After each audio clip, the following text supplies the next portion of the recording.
¿Puedes imaginar esas palabras? Porque yo sí. Fueron lo último que mi padre me dijo, justo antes de empujarme a una tormenta de octubre y cerrar la puerta con llave detrás de mí. Sal de mi casa. No necesito a una hija enferma. Yo tenía 15 años. Sin abrigo. Sin teléfono. Sin dinero. Solo una mochila escolar húmeda apretada contra mi pecho, la tarea de álgebra dentro, y la lluvia ya filtrándose por mis tenis. 3 horas después, la policía lo llamó. Y lo que sea que le dijeron, le borró todo el color del rostro. Pero para entonces, ya no importaba. Ya era demasiado tarde. Me llamo Cher Walls. Ahora tengo 28 años, estoy sentada en mi departamento en Boston, viendo cómo la lluvia resbala por la ventana como si intentara llevarme de vuelta en el tiempo. Hay una carta sobre la mesa de mi cocina. Papel barato de un asilo de ancianos. Letra temblorosa.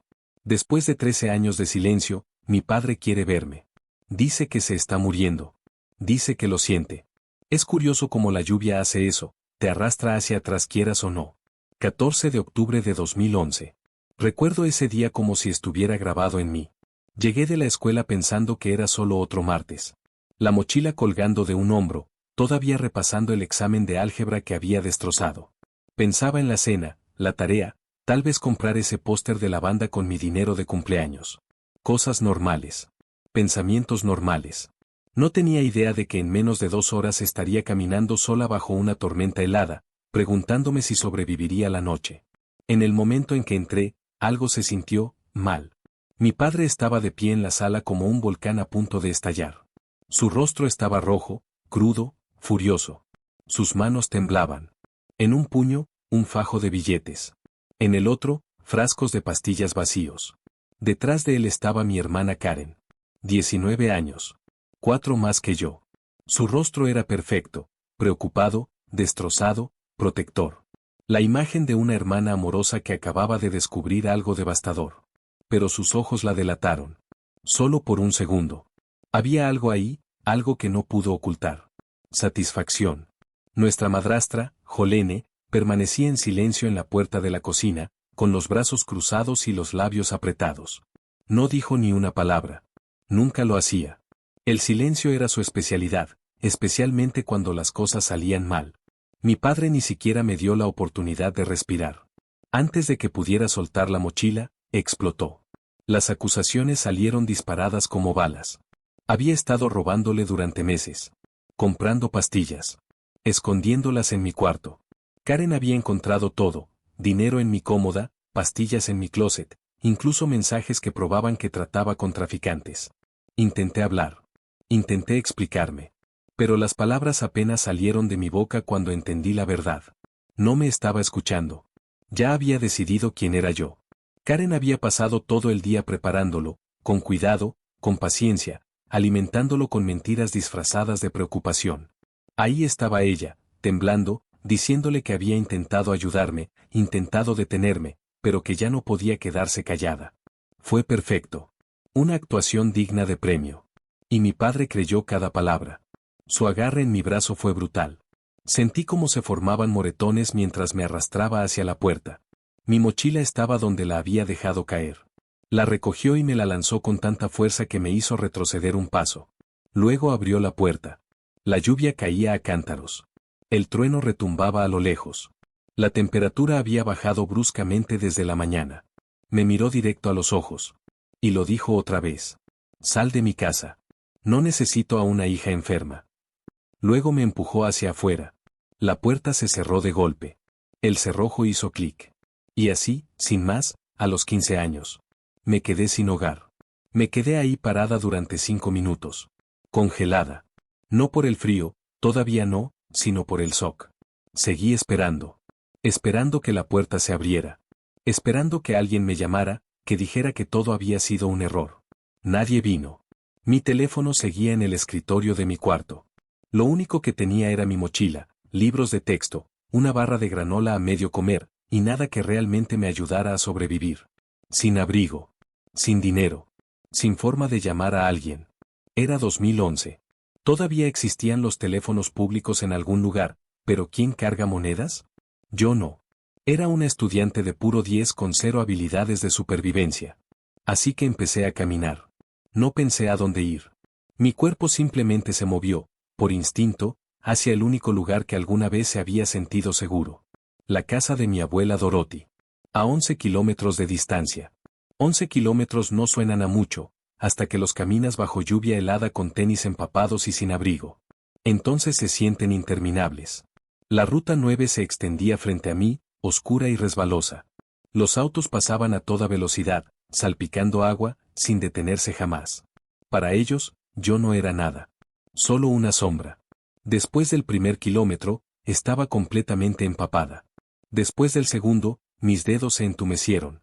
Después del tercero, mis dientes castañeteaban tan fuerte que pensé que se romperían. Pero seguí avanzando. ¿Qué otra cosa podía hacer? ¿Regresar? ¿Suplicarle a mi padre?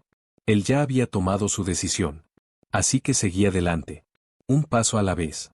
Lo de la hipotermia es que, se te mete sin que te des cuenta.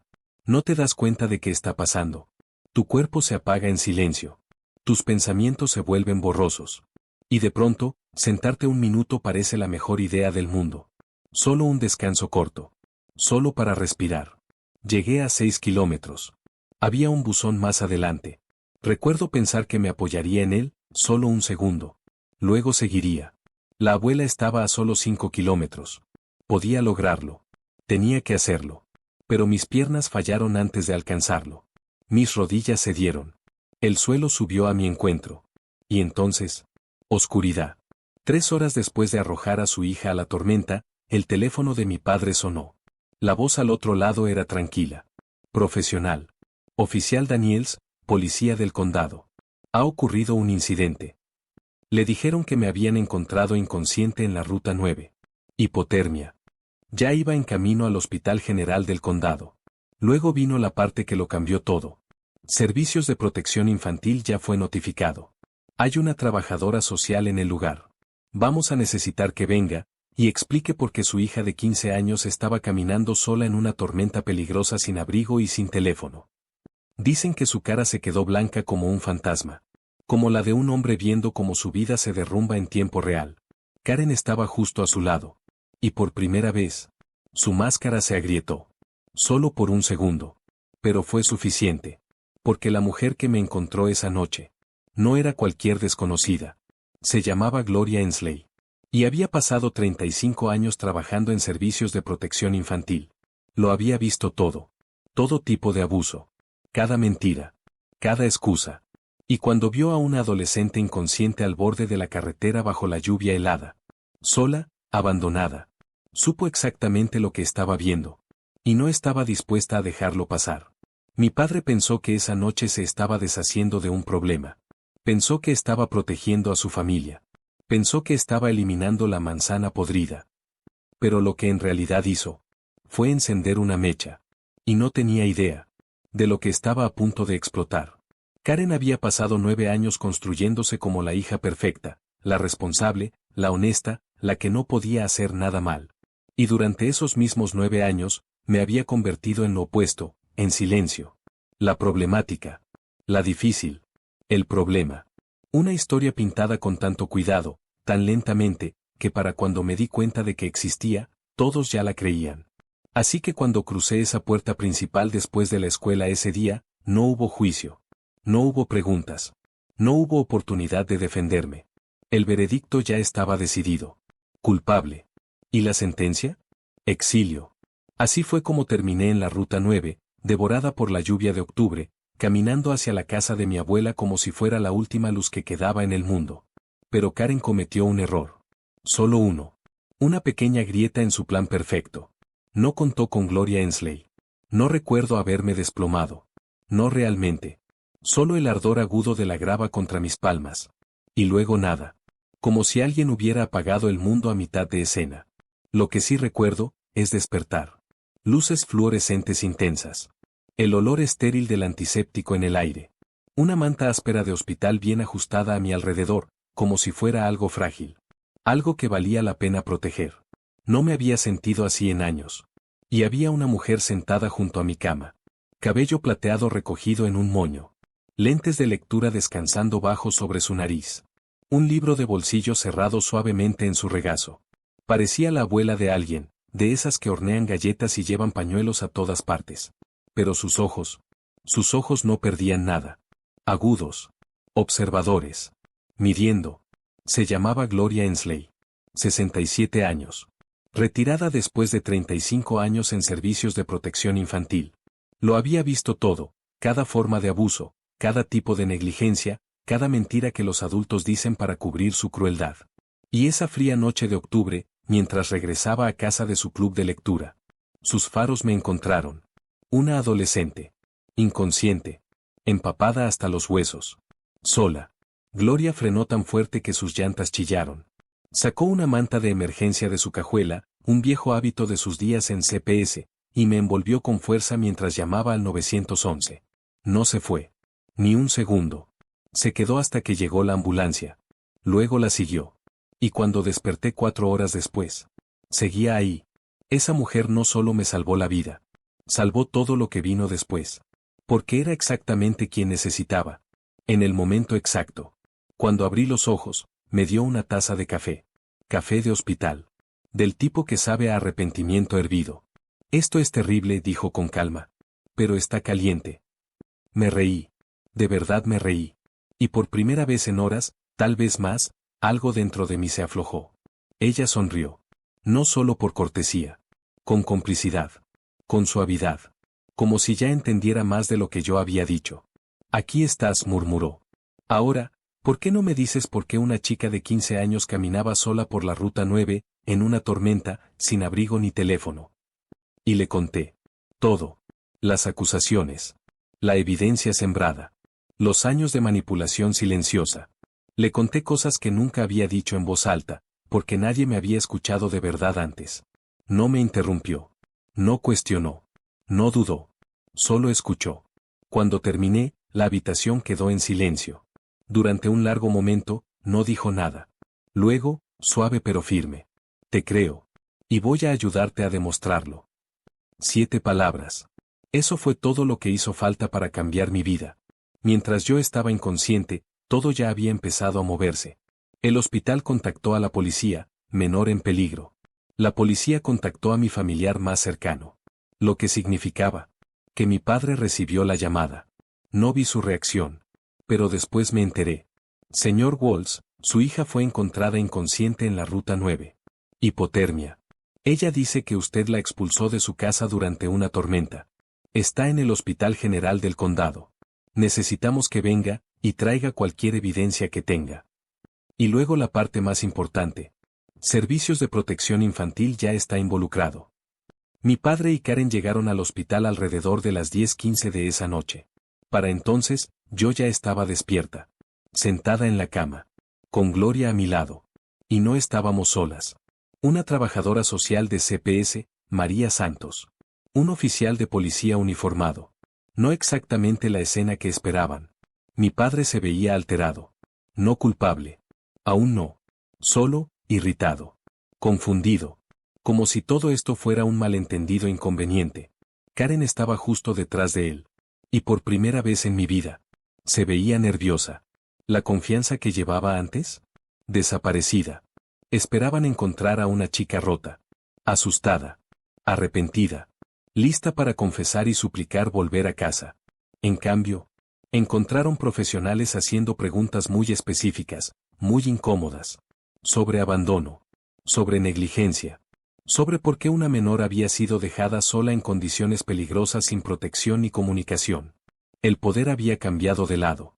Y Karen lo sintió. Intentó su actuación de siempre. La hermana preocupada. La protectora. Solo queremos lo mejor para ella. Pero María Santos no se lo creyó.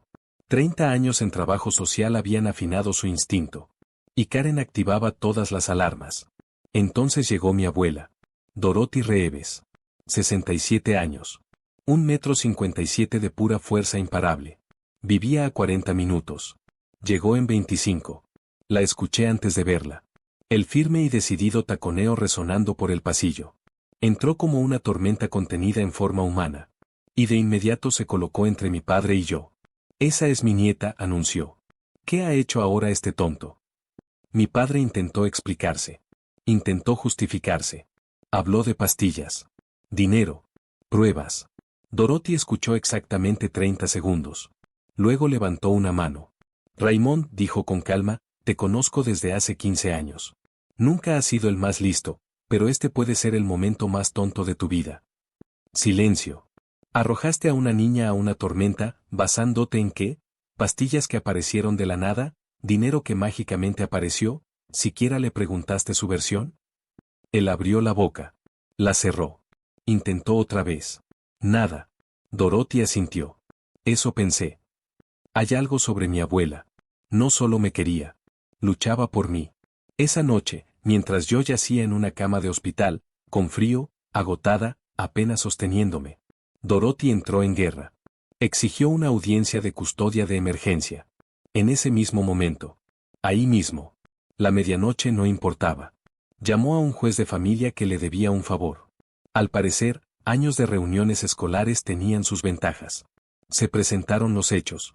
Una menor expulsada en clima peligroso. Sin investigación. Sin verificación. Encontrada inconsciente. Hipotermia en etapa inicial. Prueba sin examinar. Para las 12:30 am. Mi vida cambió otra vez. Se otorgó la tutela temporal de emergencia a Dorothy Reeves. Con efecto inmediato. ¿Mi padre? Sin contacto. No hasta que se completara una investigación completa. CPS interrogaría a todos. A mí. A Karen. A mi padre. A Jolene. Y esas pruebas. Estaban a punto de ser examinadas correctamente. Al salir del hospital, mi padre hizo un último intento. Dio un paso al frente. Extendió la mano hacia mí. Empezó a hablar. Dorothy se interpuso sin detenerse. No tienes derecho a tocarla, dijo. No tienes derecho a hablarle. Tuviste tu oportunidad de ser su padre, y la tiraste. Una pausa. En una tormenta. Y entonces salimos. Me ayudó a subir a su viejo Buick, me envolvió con otra manta, aunque la calefacción estaba al máximo. Yo estaba temblando. Llorando. Vacía. Abuela, no tengo nada. Ni siquiera ropa limpia. Apretó mi mano. Su voz firme. Fuerte. Cálida. Cariño, me tienes a mí. Y yo tengo una tarjeta de tarjeta. Una pequeña sonrisa. Mañana compramos. Esta noche, comes sopa y duermes en un lugar seguro. Esa fue la primera noche de mi nueva vida. Su casa tenía reglas. Desayuno a las 8. Tarea antes de la televisión. Y absolutamente nada de tonterías antes de su segunda taza de café. No era grande. No era lujosa. Pero era segura. Cálida. Llena de algo que no había sentido en años. Amor. Por primera vez. Podía respirar. Pero la historia no había terminado. Ni de cerca. 2 semanas después, llegó la llamada. María Santos. Señora Reeves, tal vez quiera sentarse. Una pausa. Hemos revisado la evidencia. La línea de tiempo no cuadra. Y encontramos grabaciones que cuentan una historia muy diferente. El plan perfecto de Karen. Empezaba a desmoronarse. Y ella no tenía idea. María no era solo una trabajadora social. Era una detective con suéter. No solo miraba la evidencia. La seguía. ¿El dinero? $800 en mi cajón. Supuesta prueba de robo. Excepto. Los registros bancarios mostraban que provenía de un solo retiro. 14 de octubre. El mismo día de todo. Grabación del cajero automático. 2:47 de la tarde. ¿La persona en cámara? No era yo. Karen. Clarísimo. La misma chaqueta. La misma coleta. El mismo sedán blanco con el parachoques abollado. ¿Y yo? En ese mismo momento. Estaba en clase de química. Registrada como presente. 30 testigos. Confirmación del profesor. Imposible. Luego, las pastillas. Rastreadas hasta Trent. Su novio. Receta surtida en la farmacia de Oak Street. Él reportó que se las habían robado. Pero no hasta el 17 de octubre. 3 días demasiado tarde. Si ya estaban en mi cuarto el día 14. ¿Por qué esperar? Porque fue un montaje. Y uno mal hecho. ¿Y el teléfono desechable? Comprado el 10 de octubre. Cámaras de la tienda. Coleta castaña. Complexión atlética. El sedán blanco afuera. Cada pieza de evidencia. Llevaba directamente a ella. Karen pensó que era una mente maestra. Pero las mentes maestras no dejan migajas. Y ahora, cada una de las suyas estaba saliendo a la luz. Y a medida que la investigación se profundizaba, algo aún más oscuro empezó a surgir. María Santos no se quedó en lo obvio. Fue más allá. Directo a las finanzas de nuestra familia. Específicamente, a los cheques. Cada cheque emitido desde la cuenta de mi padre durante los últimos 2 años. Lo que encontró hizo que esos $800 parecieran nada. Alguien había estado falsificando su firma. No una vez. Ni 2. Durante casi 2 años. Al principio, las cantidades eran pequeñas. $50 aquí. 100 allá. Fáciles de pasar por alto. Fáciles de ignorar. Pero con el tiempo, se acumularon. Las firmas eran parecidas. Convincente a simple vista. Pero no perfectas. Lo suficientemente diferentes para alguien que supiera qué buscar. ¿Y el dinero? No desaparecía. Tenía un destino. Cuentas vinculadas a Trent Barlow. Y sus supuestos negocios. ¿Total robado? Casi $18,000. Karen no solo me había incriminado. Había estado vaciando a mi padre durante años. Y yo era el cabo suelto que necesitaba eliminar antes de que alguien se diera cuenta. Mi abuela no dudó. Dorothy Reeves no reaccionaba. Actuaba. Contrató a Leonard Vance. 30 años en derecho familiar. Un viejo amigo. Un hombre que había conocido a mi madre, Patricia, desde que eran niños. Cuando Dorothy le contó lo que pasó, algo en su expresión cambió. Se endureció. Se volvió preciso. Como si se hubiera cruzado una línea que no podía deshacerse. Se movió rápido. Solicitó la tutela permanente. Presentó una demanda civil contra Karen, por fraude, daño emocional y todo lo que legalmente pudiera añadir. Y lo más importante, blindó mi fondo fiduciario. Más supervisión. Más protección. Intocable hasta que cumpliera 18. Ese año me enseñó algo que nunca olvidé. Documenta todo. Cada recibo. Cada mensaje. Cada promesa. Escríbelo. Mi abuela tenía una carpeta para todo. Facturas. Cartas. Declaraciones de impuestos. Garantías. Lo llamaba su seguro en papel. Después de ese año. Yo también. A los 16, compré mi primer archivero. Aún lo tengo. Aún lo uso. Porque hay hábitos que no solo te ayudan. Te salvan. Vivir con la abuela Dorothy. Fue como aprender a respirar otra vez. Su casa no era grande. 2 habitaciones. Un baño. Una cocina que siempre olía a café y canela. Pero era segura. Cálida. Y por primera vez en años. Nadie dentro de ella estaba en mi contra.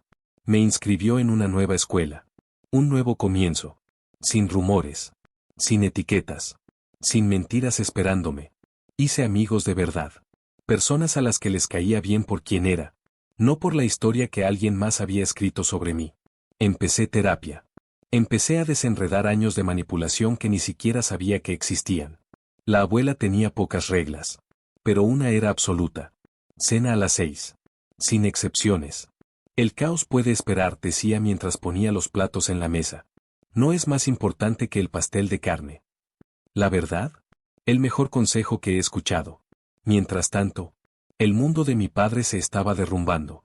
La investigación de CPS convirtió su casa en una olla de presión. Preguntas. Entrevistas. Escrutinio desde todos lados. Cada sesión lo dejaba más agotado. Más confundido. Más sacudido. ¿Cómo no lo había visto? ¿Cómo no se dio cuenta de lo que pasaba frente a sus ojos? Jolene empezó a dormir en la habitación de invitados. Las conversaciones se volvieron frías. Cortas. Cuidadosas. Llenas de cosas que ninguno se atrevía a decir en voz alta. ¿Y Karen? Karen no estaba arrepentida. Ni de cerca. Estaba enojada. Furiosa porque su plan había fallado. Culpaba a todos. A la investigadora. A la evidencia. Al sistema. A cualquiera menos a ella misma. Su corona estaba resbalando. Y podía sentirlo. Leonard Vance pasó meses construyendo el caso. Pieza por pieza. Con cuidado. Sin descanso. Registros bancarios. Grabaciones de seguridad. Registros de farmacia. Recibos. Declaraciones de testigos. Gloria Ensley testificó. También mis profesores. Los vecinos se presentaron, personas que habían notado el coche de Karen a horas extrañas. Incluso algunos de sus antiguos amigos hablaron. Resulta que había dejado daño por donde pasaba. Mentiras. Manipulación. Crueldad silenciosa. La gente lo recordaba. Y ahora hablaban. Se fijó la fecha del juicio. Marzo de 2012. Pero un mes antes de la audiencia, todo cambió otra vez. Trent Barlow fue arrestado. Nevada. Detenido por alguaciles federales. Estafas de inversión. 3 estados. Más de $400,000 robados. Se enfrentaba a una condena seria. 15 años, quizá más. Y así de rápido. Su lealtad desapareció. Su abogado llamó al día siguiente. Trent estaba listo para cooperar. Listo para hablar. Listo para contarlo todo. Incluyendo lo que Karen me había hecho. Trent era muchas cosas. Un mentiroso. Un estafador. Un hombre que construyó su vida sobre el engaño. Pero algo que no era. Leal. En el momento en que los fiscales le ofrecieron un trato. Se quebró. Su declaración tenía 12 páginas. Detallada. Precisa. Demoledora. Confirmó todo. El plan había sido de Karen. Desde el principio. Había estado robándole a mi padre durante casi 2 años. Canalizando el dinero a los esquemas de Trent. Y cuando se volvió más difícil ocultarlo, necesitaba a alguien a quien culpar. Esa persona. Era yo. Yo era el blanco perfecto. La problemática. La invisible. La que nadie cuestionaría. Su plan resolvía todo. Culparme por el dinero desaparecido. Hacer que me internaran. Tomar control de mi fondo fiduciario. $45,000. Eso era lo que planeaba quitarme. Mientras yo estaba en algún lugar, sedada, desacreditada. Y sola. Trent lo escribió todo. La planificación. Las pastillas. El teléfono desechable. La mañana en que sembró la evidencia. Incluso sus mensajes. Prueba de que no fue pánico. No fue un error. Fue calculado. Frío. Premeditado. La última línea de su declaración se me quedó grabada. Quemada en mi memoria. Karen dijo que su hermana era una nadie que no se defendería. Una pausa. Se equivocó. Marzo de 2012. Tribunal familiar. Llevaba 5 meses viviendo con la abuela. Estaba más sana. Más fuerte. Había entrado al cuadro de honor. Empezaba a sentirme como una adolescente normal otra vez. Pero al entrar a esa sala, volví a sentirme de 15. Pequeña. Asustada. Preguntándome si alguien me creería. La abuela apretó mi mano. Leonard me dio un asentimiento firme. Y Gloria también estaba ahí. Observando. Callada. Inquebrantable. Se suponía que la audiencia sería simple. Custodia. Papeleo. No lo fue. El fiscal del distrito se involucró. Con la confesión de Trent. Y la montaña de evidencia. Esto ya no era solo un asunto familiar. Era criminal. Karen estaba sentada al otro lado de la sala. Con un defensor público al que acababa de conocer. Se veía más pequeña. Más pálida. La hija perfecta. Por fin parecía humana. Mi padre estaba solo. Jolene no fue. Se veía mayor. 10 años mayor. En solo 5 meses. La evidencia llegó en oleadas. Implacable. Grabación del cajero automático. Karen a las 2:47 de la tarde. Mis registros escolares. Probando que yo estaba en clase. Registros de farmacia. Reporte tardío de robo. Cámaras de la tienda. Compra del teléfono desechable. 2 años de cheques falsificados. $18,000. Y la confesión de Trent. Leída en voz alta. Palabra por palabra. Cuando Karen subió al estrado. Lo intentó. Intentó parecer inocente. Confundida. Preocupada. La fiscal no la dejó esconderse. «Señorita Walsh, ¿es usted?», preguntó, mostrando la foto del cajero. Karen dudó. «Yo, estaba comprando comida». «¿Comida?», repitió la fiscal con calma. $800 en efectivo. Una pausa. Y no mencionó esto, cuando acusó a su hermana de robar exactamente esa cantidad. Silencio. ¿Y cómo?, continuó, su hermana retiró ese dinero, mientras estaba en clase de química a 12 millas de distancia. Sin respuesta. Luego Jolene subió al estrado. Durante años, había guardado silencio. Pero bajo juramento. Eso no era una opción. Entró al cuarto de Esther, susurró Jolene. Esa mañana. Como a las 7. ¿Para qué? Por una liga para el cabello. ¿Y salió con una? No. Una pausa. Y luego. 2 días antes, la escuché hablando por teléfono. Jolene tragó saliva. Dijo, todo está en su lugar. La sala quedó en silencio. Luego mi padre tuvo que explicar. Porque arrojó a su hija a una tormenta. Sin verificar. Sin preguntar. Sin pensar. Yo confié en ella, dijo débilmente. Es mi primogénita, siempre fue. No pudo terminar. La jueza Patricia Morrison habló. Su voz tranquila. Firme. Implacable. La confianza no es una excusa para la negligencia. No se detuvo ahí. Usted expulsó a una menor en condiciones peligrosas sin investigar. Eligió a un hijo sobre otro sin evidencia. Eso no es crianza. Una pausa. Eso es abandono. Mi padre no se movió. No habló. Luego vino Karen. Sus acciones, dijo la jueza, fueron calculadas. Premeditadas. Usted robó, mintió y manipuló a su padre para dañar a su hermana. El silencio llenó la sala. La sentencia cayó con fuerza. Fraude. Robo. Declaraciones falsas. Poner en peligro a una menor. Su abogado consiguió un acuerdo. 2 años suspendidos. 5 años de libertad condicional. 200 horas de servicio comunitario. Y restitución completa. Cada $. Los 18,000. Y los 800 que usó para incriminarme. Al final, todo lo que intentó quitarme fue recuperado. El tribunal no se detuvo ahí. Se emitió una orden de restricción permanente. Karen tenía completamente prohibido contactarme. Directa o indirectamente. 500 pies. Esa era la línea. Si la cruzaba, iría directo a la cárcel. Y luego vino la parte que la seguiría toda la vida. Una condena por delito grave. Permanente. Sin trabajos en finanzas. Sin puestos que involucren confianza o dinero. Sin trabajar con niños. Sin trabajar con personas vulnerables. La hija perfecta. Ahora llevaba una marca que nunca podría borrar. Mi padre también lo perdió todo. ¿Sus derechos de tutela? Eliminados. Permanentemente. El tribunal le ordenó cubrir mi terapia. Mi educación. Hasta que cumpliera 21 años.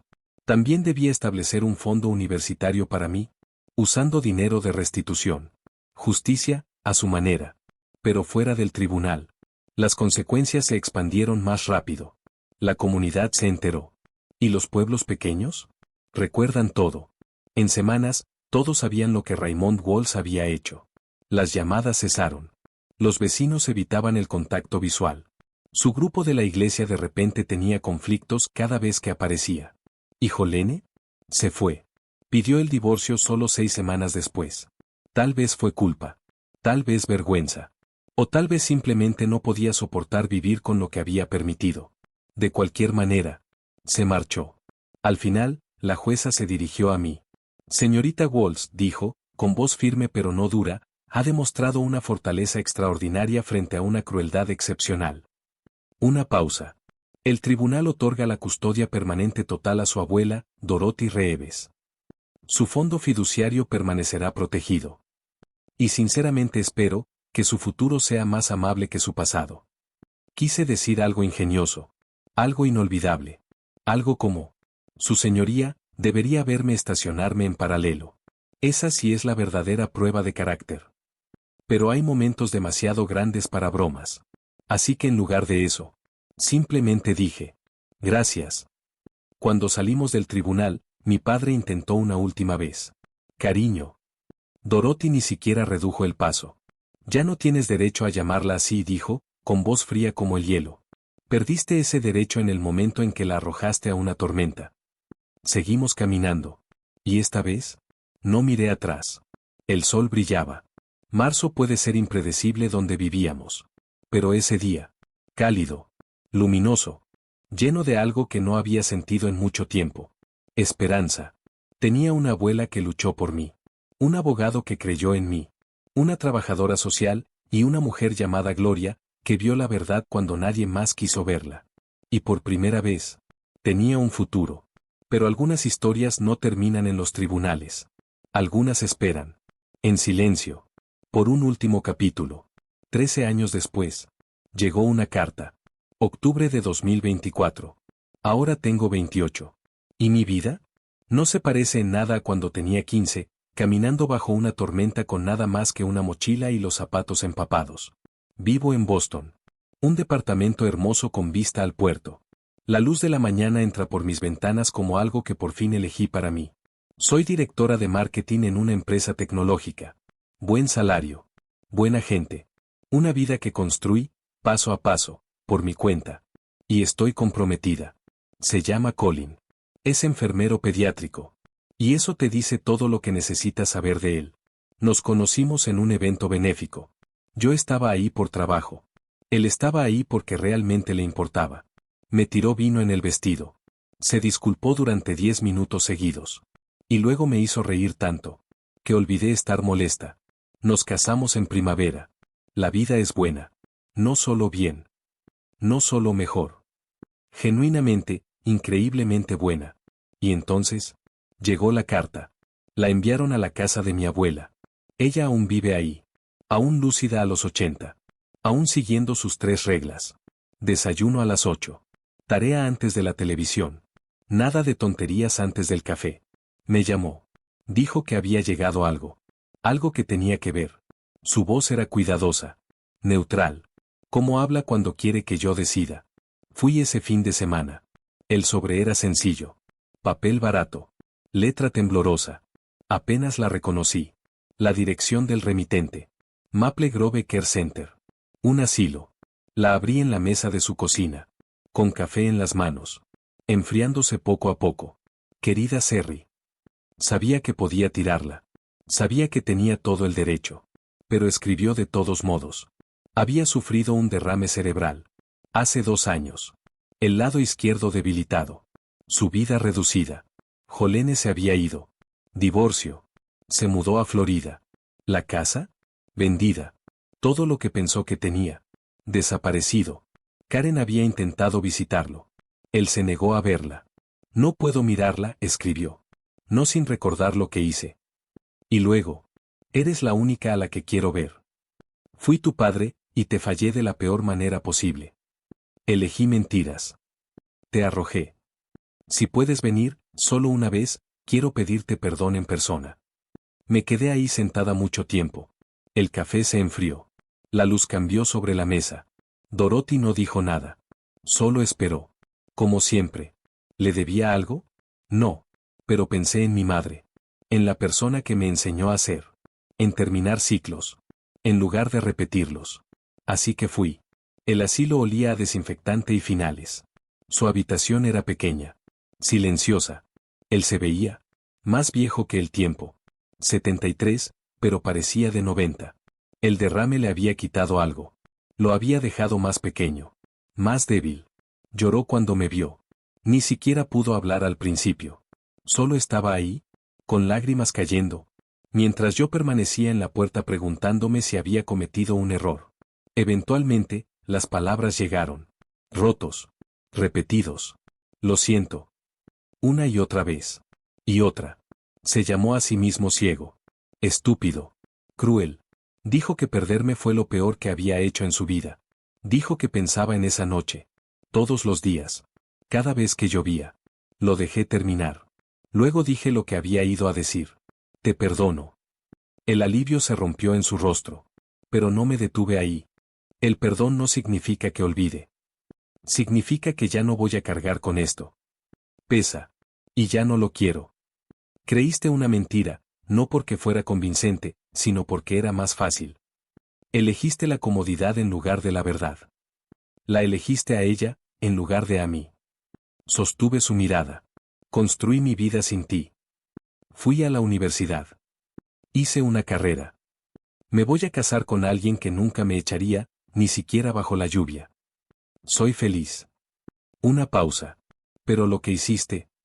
Eso te toca cargarlo a ti. No a mí. Asintió. Llorando.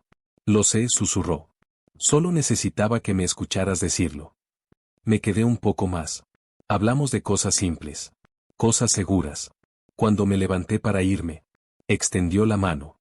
Sin agarrar. Solo, alcanzando. Le dejé tocar mis dedos. Por un momento. Luego me fui. En el pasillo, una enfermera me detuvo. Tú eres su hija menor, ¿verdad? Asentí. Ella vino la semana pasada, dijo la enfermera. Tu hermana. Él se negó a verla. Me quedé inmóvil. Dijo que ya no podía mirarla, sin ver lo que había hecho. Algo cambió dentro de mí. No fue perdón. Eso ya había pasado. Fue algo más silencioso. Final. Como la última página de un libro largo y pesado que por fin se pasa. Afuera, el sol de octubre era cálido. El mismo mes. Una vida distinta. Hace 13 años, octubre significaba lluvia. Frío. Traición. Ahora, significa hojas cayendo. Todo con sabor a pumpkin spice. Sí, soy básica. No me importa. Y algo más. El aniversario. De cuando mi verdadera vida comenzó. Porque algunas tormentas no te destruyen. Te redirigen. Esa noche, perdí una casa. Pero encontré un hogar. Perdí a un padre que no me merecía. Y encontré a una abuela que sí. Perdí a una hermana que nunca me amó.